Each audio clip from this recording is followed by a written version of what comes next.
আগামীকাল ৩রা জানুয়ারি বীর সুভাষচন্দ্র বসুর জন্মদিন। ওনারকে স্মরণ করে একটি কবিতা। প্রিয় নেতাজি, কবি শুভ্রা ঘোষ। প্রিয় নেতাজি, অনেকদিন ধরেই তোমাকে চিঠি লিখবো ভাবছিলাম, কিছুতেই আর হয়ে উঠছিল না। আজ কোনো একটা ঘটনার নিরিখে তোমাকে চিঠি লিখতে বসলাম।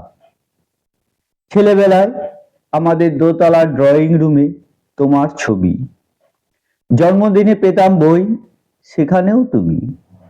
বাবার গল্পে তোমারই বীরত্ব, দেখতে দেখতে শুনতে শুনতে ক্রমে আমিও তোমার ভক্ত।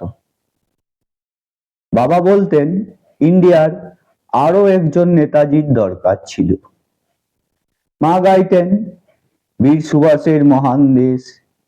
দাদু বলতেন ছেলেটাকে ওরা শেষ করে দিল। ঠাম্মার চোখে তখন আঁচলের খুঁট।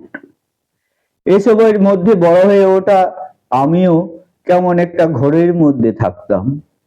ভাবতাম পারতে, তুমি সব পারতে, যদি আরেকবার আমাদের মধ্যে তোমাকে পেতাম।